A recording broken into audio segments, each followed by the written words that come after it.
Hola, amigos! Сколько лет, сколько зим, как говорится.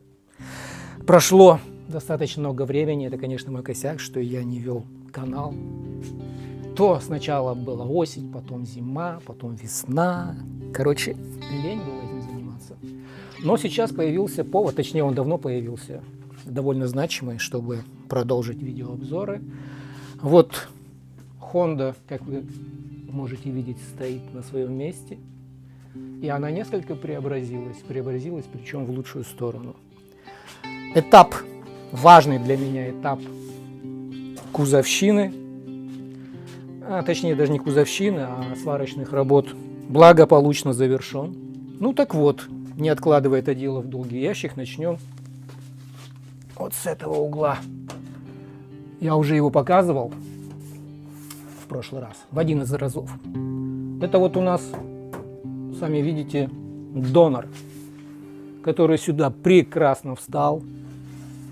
Вот таким образом поместился. Причем на самом деле здесь такая 3D деталь, и просто с ней невозможно было разобраться, потому что здесь есть всякие усилители, какие-то элементы конструкции, которые надо было согласовать, сварить, состыковать и потом поставить дверь, чтобы она закрывалась нормально, вставала в габарит, нигде не терла. Этот этап, как я ее ставил дверь, я показывать не буду, потому что, поверьте на слово, она встала и все нормально. Здесь у меня арочки, здесь настоящая красота получилась. Я ее покажу более подробно, для этого надо будет машину поставить в другое положение, но тем не менее здесь можно будет увидеть пороги. Приваренные пороги, тут часть днища не хватает. Не хватало, точнее, сейчас все хватает. Вот так они выглядят. Постепенно продвигаемся дальше. Здесь тоже есть кое-какие нюансы. Наверняка вы обратите внимание вот на эти приваренные заглушки, для чего они нужны, я тоже расскажу чуть попозже. Точнее, не для чего они нужны, а откуда они взялись. Передвигаемся к передней части автомобиля. Так, диафрагма срабатывает. Здесь вот тоже 3D место, которое приходилось выстукивать, выкручивать, приваривать, но в итоге все встало как надо. Порог у меня есть, точнее накладка декоративная на порог, она встает сюда как надо. И именно по ней я и проверял. Ну, передняя часть — это гордость и краса данной модели, точнее не модели, а именно этого экземпляра, потому что она целая, не гнилая. Вот подкапотное пространство обнажилось, я тут даже ничего не варил. Ну, тут есть какие-то нюансы, но это все будет шпатлеваться, и никакими сварочными работами я тут, думаю, не буду обеспокоен. Что еще? Ну, здесь крыша, она как крыша, у всех такие крыши. И вот здесь более-менее тоже ажурная работа. Ну, не ажурная, но такая, приходилось заморачиваться, потому что здесь горловина заправочная для бензобака. Здесь тоже отформовывать приходилось. Точнее, особо не приходилось отформовывать, потому что это крылья, как вы видите, были готовы. Когда-то их 100 лет назад купил, но они от Civic 4-го.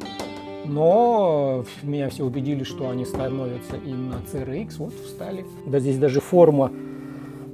Приятно, что она совпала с предыдущими вот этими всеми изгибами. Ничего особо не пришлось рихтовать. Вот, ну а остальное, чтобы показать, ну здесь были у меня нюансы. Тоже сварочные работы, связанные с днищем, подкапотным, точнее с багажником. Прежних, даже не прежние, я не знаю, какие по счету хозяева искали бензобак, точнее не бензобак, а бензонасос. Просто выломали здесь кусок днища, ну я вот его заварил. Ну не только его, здесь еще кое-что. А теперь я переверну машину, благо делать это мне легко, благодаря особому устройству. Вот это устройство, который я лично называю у себя Евпатий-калавратор. Вот он, Евпатий-калавратор. Это опрокидыватель, по-моему, называется. Но я уточню. Обзор которого я сделаю в следующем выпуске более подробно, потому что это очень крутая вещь, очень нужная в хозяйстве. И без нее, честно говоря, даже не знаю, как бы справился бы вообще и взялся бы вообще за это дело, если бы его не было. Представляете, ее кантовать, поднимать на козла, я не знаю, как лазить там со сварочным аппаратом, варить. Честно говоря, это уже позапрошлый век, а вот это век 22. То, что нужно как раз для продвинутых джентльменов. Вот так вот. Вот так вот. И в патушка. Калавратушка. А и в патушка. Калавратушка. Так, крышу не заденет там моего гаража. И в патушка. Калавратушка. И в патушка. Ну вот так вот нормально.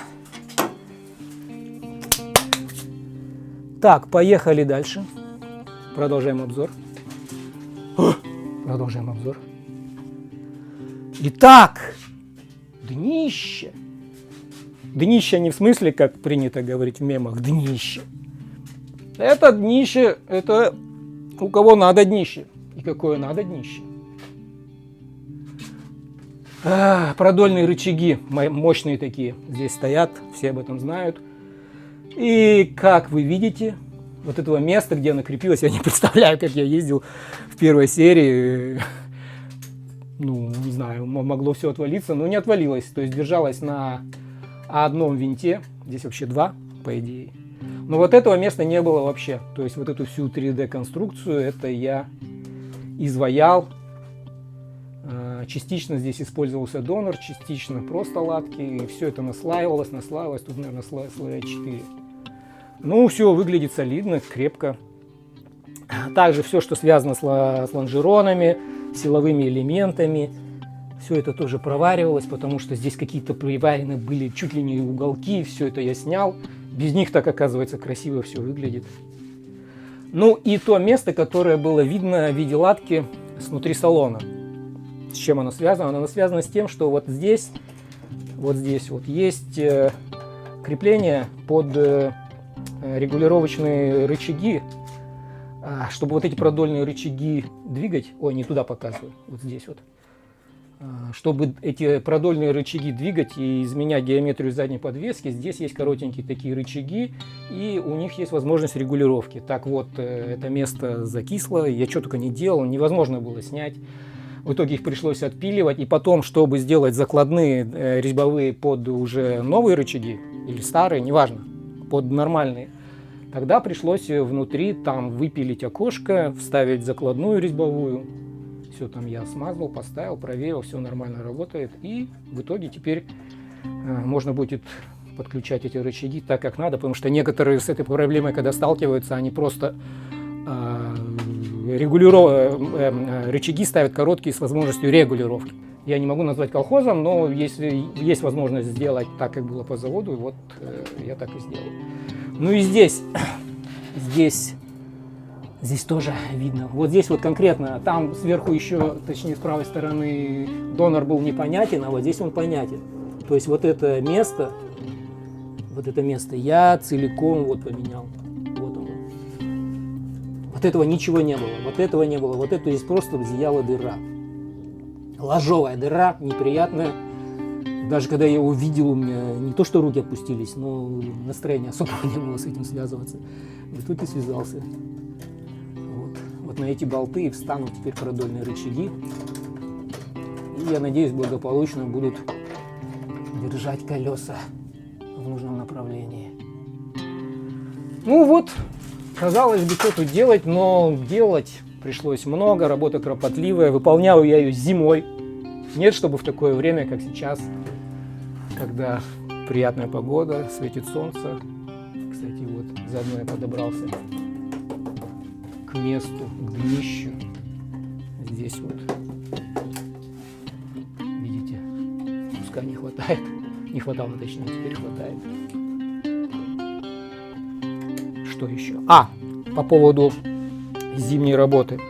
Есть один лайфхак, не знаю, поможет он ли кому-нибудь в будущем или нет. Это использование вот такой мощной киловаттной, где она?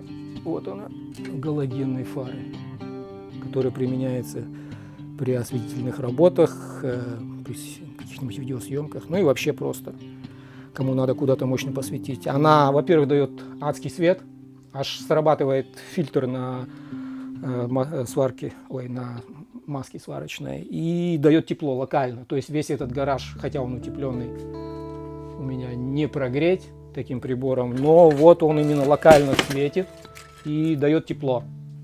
Одеваешь фуфаечку, шапочку, перчатки и ушел. Ну, варил я это все хозяйство обыкновенной смазкой. Варил это все хозяйство с помощью обыкновенной маски. В Леруа Мерлене купил самую бюджетную, сейчас уже не помню, сколько стоит. Ничего не стоит. Работает прекрасно, не знаю, бренд. Ну, бренд как бренд Сварис, все его знают. То же самое касается и моего сварочного аппарата. Тоже самый бюджетный, он стоил, не знаю, несколько лет назад, года 3-4, по-моему, 14 тысяч, если не вру. Комбинированный, есть электронная сварка, есть возможность варить с подключением смеси газовой, есть возможность варить просто во флюсе, что я, собственно говоря, и делал, не связывался. О!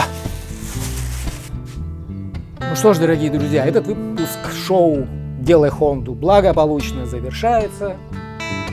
Завершается он на фоне проваренного днища.